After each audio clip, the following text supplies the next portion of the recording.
नागपूरमध्ये विधान भवन परिसरात उद्धव ठाकरे बोलतायत, थेट जाऊया. एक मिनिट,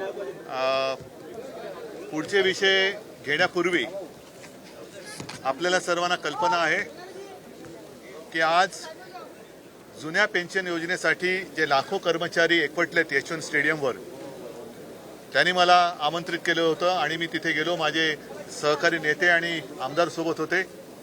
शिवसेनेने त्यांच्या मागणीला पूर्ण पाठिंबा दिलेला आहे आणि एवढंच नव्हे तर त्यांच्या लढ्यामध्ये शिवसेना सुद्धा त्यांच्यासोबत राहील हे वचन मी त्यांना दिलेलं आहे. त्याच्यामुळे मला असं वाटतं की लवकरात लवकर या सरकारने निवडणुकीच्या टाइम टेबलाची वाट न पाहता यांची जी मागणी आहे जुनी पेन्शन योजना ती अंमलात आणावी, ती लागू करावी, सुरू करावी, ही त्यांच्या वतीने माझी शिवसेनेची पण मागणी आहे. त्याच्यानंतर आता पुढचे तुमचे काय प्रश्न असतील. आणखी एक महत्वाचा मुद्दा असा आहे की तुमच्याच माध्यमातून मला आता कळलं निरगुडकर साहेबांनी राजीनामा दिलेला आहे. तो राजीनामा का दिला? त्याच्यामध्ये असं म्हणतात की त्यांच्यावरती कोणी मंत्र्यांनी दबाव आणला. तर हे मंत्री कोण आहेत? आणि आणखीन गंभीर जी बाब मला बातम्यांमधून समजली ती म्हणजे हा राजीनामा काही दिवसांपूर्वी दिला होता पण तो सभागृहापासून लपवून ठेवला. जर असं जर का असेल तर मग नेमकं याच्या मागे दडलंय काय हे सुद्धा आता उघड झालं पाहिजे. सभागृहापासून कोणतीही माहिती ही लपवण्यात आली असेल तर ती का लपवली त्याचं उत्तर सरकारने दिलं पाहिजे आणि निरगुडकर साहेबांना सुद्धा राजीनामा देण्याची वेळ कोणी आणली याची सुद्धा चौकशी झाली पाहिजे, ही आमची शिवसेनेची मागणी आहे. दोन मंत्र्यांनी दबाव आणल्यामुळे सगळं राजीनामा पत्र आहे ते नाही, असं दबाव आणून जर का काम करणार असाल तर मग फार्स करता कशाला?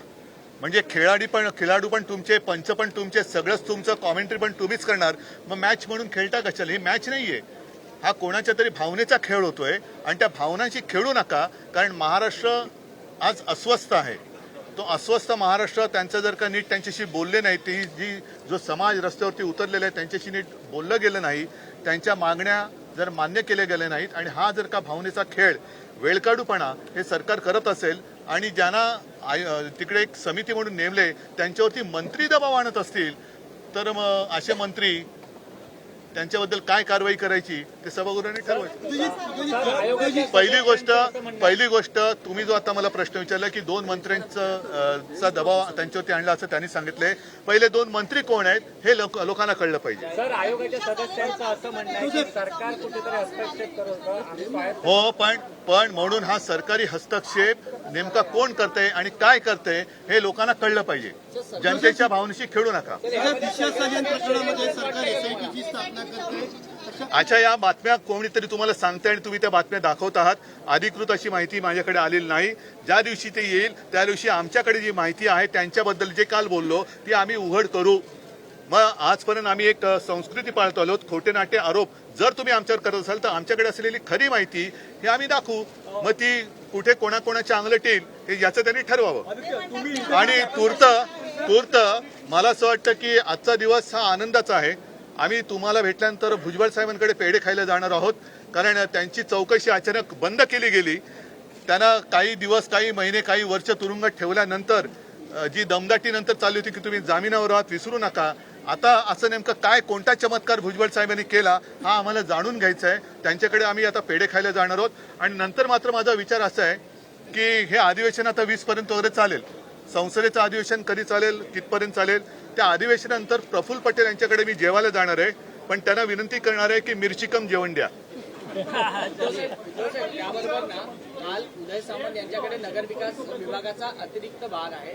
काल त्यांनी असं सांगितलं की मुंबई महानगरपालिकेमध्ये जवळपास 25 वर्षाचं ऑडिट आहे ते पुन्हा केलं जातं.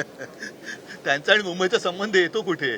आणि मुंबईची चौकशी जरूर करा. मी तर आव्हान जाहीर सभेत दिले, सर्व महानगरपालिकांची करा.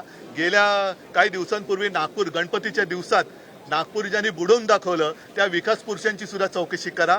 नागपूर बुडत असताना घरामध्ये गणपती आहे, ज्यांच्या घरात नागपूरकरांच्या पाणी गेलं त्यांच्याही घरी गणपती होते, पण स्वतः मात्र बॉलिवूड तारकांमध्ये फोटो काढून घेत होते. ते मुख्यमंत्री सुद्धा काय करत होते? ठाण्याची चौकशी करा, पिंपरी चिंचवडची करा, पुण्याची करा, नागपूरची करा. आणि करोना काळात खास करून PM केअर फंडाचं काय झालं त्याची चौकशी करा, संपूर्ण देशाची चौकशी करा. आमचं जाहीर आव्हान आहे.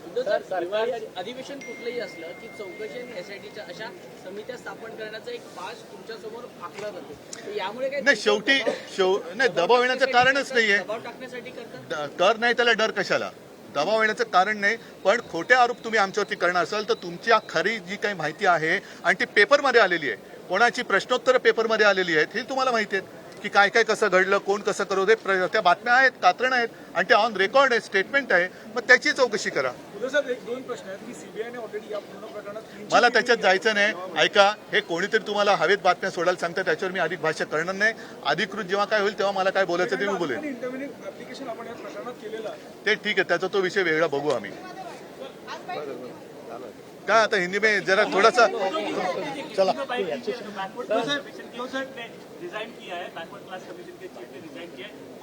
उनकी जांच होनी चाहिए, क्यों उन्होंने रिजाइन किया, निर्गुडकर साहब ने क्यों रिजाइन किया. एसआईटी उसके ऊपर लगाओ. उनके ऊपर कौन से ऐसे दो मंत्री है जो दबाव ला रहे थे, उनकी एसआईटी लगाओ. क्यों दबाव ला रहे थे वो एसआईटी लगाओ. खाली ये लोगों का खेल, उनके जो भावना है उसके साथ खेल मत करो, खिलवाड़ मत करो, क्योंकि आपका तो खेल होता है लेकिन लोगों की जान जा रही है. तो एसआईटी हम तो मांग करें कि निर्गुडकर साहब ने जो रिजाइन किया है, इस्तीफा दिया है, उसकी एसआईटी लगाओ और निर्गुडकर साहब को पूछो कि ये मंत्री कौन है.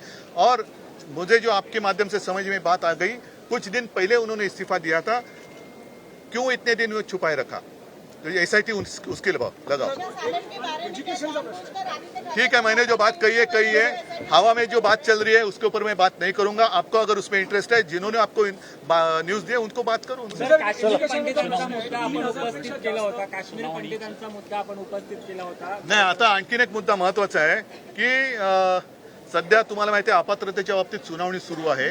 त्याच्यामध्ये शिवसेना पक्षांतर्गत निवडणुका कधी झाल्या त्याच्यात आमच्याकडे सगळा रेकॉर्ड आहे. 3चा आहे, 8 आहे, 13, 18 वगैरे सगळं आहे.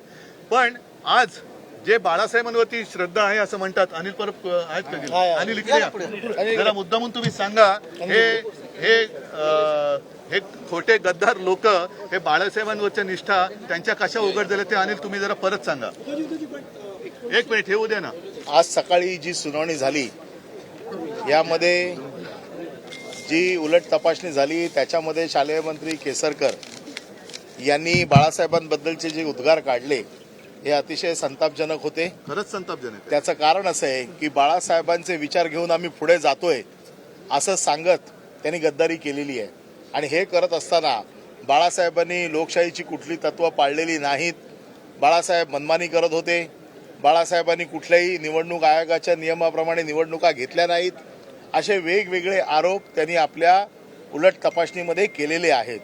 आणि म्हणून आपल्या माध्यमातून बाकी सगळ्यांना कळावं, कारण ही साक्ष काय बाहेर सगळीकडे पूर्ण जात नाही, पण आपल्या माध्यमातून कळावं की ज्यांचा बाळासाहेबांशी कधी संबंध आला नाही, कारण ते शिवसेनेत आले 2014ला, बाळासाहेबांचं निधन झालं 2012ला आणि ते आज बाळासाहेबांच्या बद्दल जाताना आम्हाला शिकवून गेले. परंतु आज त्यांचं खरं स्वरूप या साक्षी पुराव्याच्या निमित्ताने उघडकीला आले आणि त्यांनी बाळासाहेबांबद्दल जे उद्गार काढले हे सगळे आपण देखील, जे पत्रकार आतमध्ये बसतात त्यांनी ऐकलेले असतील आणि त्याचा अर्थ आपण देखील लावलेला असेल. आणि अशा लोकांना बाळासाहेबांबद्दलचं प्रेम हे सगळं बनावट आहे, सगळं बेगमी आहे. बाळासाहेबांबद्दल यांना कुठलंही प्रेम नाही. स्वतःच्या स्वार्थाकरता ते गेले होते आणि त्यांनी अप्रत्यक्षपणे हे सगळं मान्य केलेलं आहे. त्यांनी आरोप केले की 1999 पासून 2022 पर्यंत एकही पक्षांतर्गत संघटनात्मक या सगळ्या गोष्टी आम्ही सादर केलेल्या आहेत. मुळामध्ये ते शालेय शिक्षण मंत्री जरी असले तरी मला असं वाटतं की साक्ष देताना त्यांचं पुरेसं शिक्षण झालेलं नव्हतं आणि मूलभूत शिक्षणच झालेलं नव्हतं. कारण 2012 साली जसं बाळासाहेब आपल्यातनं गेले हे अनिल परबनी सांगितलं, सगळ्यांना माहिती आहे. तत्पूर्वी हे शिवसेनेच्या विरोधात लढले होते. तेव्हा आज अचानक त्यांना कोणता साक्षात्कार झाला? जसं भुजबळांना असं काय अशी कोणती जडीबुटी मिळाली, कोणता असा चमत्कारी साधू बाबा भेटला की ते एकदम ईडी मागेच गेले आणि गेल्या वेळेला तर ईडीने सांगितलं आम्ही कशासाठी केस केली होती हेच माहिती नाही. तर ही जडीबुटी देवा सगळ्यांना दे अशी माझी प्रार्थना आहे. आणि हेच मी म्हणतोय की वाटेल तेव्हा बदनाम करायचं, त्यांच्या अखेरीत आल्यानंतर त्याच्यावरच्या केसेस विड्रॉ करायच्या, एवढं उघड हे थोतांड म्हणजे हिंदुत्व नाही. यांचं हे थोतांड मी हिंदुत्व मानायला तयार नाही. तो आता बसलेत ना, त्यांना वरून जो आदेश येईल तसं येईल तो करायचे.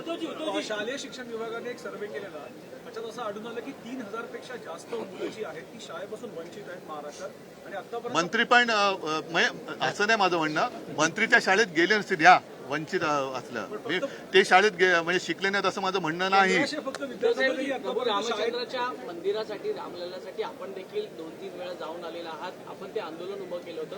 22 जानेवारीला उद्घाटन होणार आहे, आपण जाणार आहात, काय plan? आम्ही पक्षनिधी पण दिला. श्रीराम प्रभू श्रीराम ही कोणा एका पक्षाची मक्तेदारी नाहीये आणि जे तिकडे उद्घाटन करतात ते केवळ नशीब, ते तो म्हणजे जो त्यावेळेला गादीवर असेल तो उद्घाटन करू शकेल हे नशीब आहे. पण बाबरी पाडण्यात त्यांचा सहभाग नव्हता.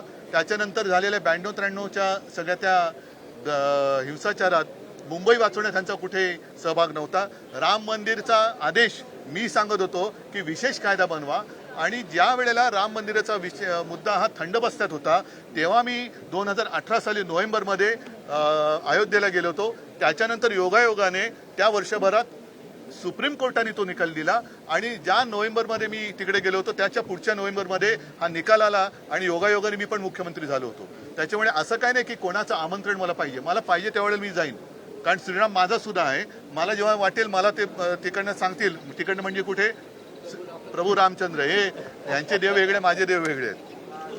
उद्घाटन झाल्यानंतर निवडणुका जाहीर करतील असं क्या मिठाई खाने अभी सची आप भी चलिए भुजबल साहब के पास मिठाई खाने के लिए, क्योंकि कुछ साल 2 साल या 2.5 साल पता नहीं, अब मैं भी भूल गया, वो जेल में थे, उनके ऊपर गंभीर आरोप थे. अचानक ऐसा कौन सा चमत्कार हो गया कि उनके ऊपर ईडी ने केस जो दायर की थी वो वापस ले ली और उनको फ्री कर दिया, क्या करते बरी कर दिया. तो असं सगळ्यांना बरं करा असं माझं म्हणणं आहे. और प्रफुल्ल पटेल साहब के यहाँ मैं अभी देखता हूँ, उनके घर खाना खाने की मेरी इच्छा है, मिर्ची कम खाना. कारण आता त्यांच्याकडे जेवायला जायला काही हरकत नाही, कारण त्यांना राजमान्यता मिळालेली आहे. भुजबळ साहेबांना राजमान्यता मिळालेली आहे, प्रफुल्ल पटेल साहेबांना मिळालेली आहे. आता भुजबळांचा पेढा खायला आणि प्रफुल्ल पटेलांकडे मिरची कम जेवायला काय हरकत आहे. ठीक है. राज्यों में चुनाव थे, वहाँ भाजपा ने 400-450 रुपए में सिलेंडर दिया. महाराष्ट्र की जनता का क्या बोलना? हाँ, अच्छा मुद्दा है, कारण ये बहुत ही अहम मुद्दा है. यही तो खासियत है इन लोगों की, कुछ भी ऐसा विषय आता है कि उनके ऊपर आ सकती है बात, तो बाजी पलटाने के लिए गुमराह करते हैं. तो महाराष्ट्र ने ऐसा कौन सा गुनाह किया है कि आपने वहां सब प्रभु रामचंद्र का दर्शन आपको फ्री और महाराष्ट्र के लोगों को चार्ज, ये कौन सा हिंदुत्व है. वहां जो जिस कीमत में दाम में गैस सिलेंडर मिल रहा है महाराष्ट्र में नहीं मिल रहा है, क्यों आप इलेक्शन का इंतजार क्यों कर रहे हैं. और इतने दिन तक मतलब आप कम कर सकते हैं, जो गैस सिलेंडर की दाम है, प्राइस है, आप कम कर सकते हैं. तो इतने दिन जो ज्यादा पैसा लिया वो किसकी जेब में दिया गया. हा सगळा मोठा घोटाळा है. और इसलिए मैं कहता हूं, अगर मुंबई म्यूनिसिपैलिटी की इंक्वायरी करनी है जरूर करो, लेकिन साथ ही साथ सारे म्यूनिसिपैलिटी की इंक्वायरी करो. खास कर पिछले कुछ दिन पहले गणपति के दौरान नागपुर डूब गया था, जिसने नागपुर डुबा कर दिखाया, उनकी भी जांच करो. और मैं तो कहता हूं कोरोना के समय में पूरे देश की जांच करो और पीएम केयर फंड की भी जांच करो.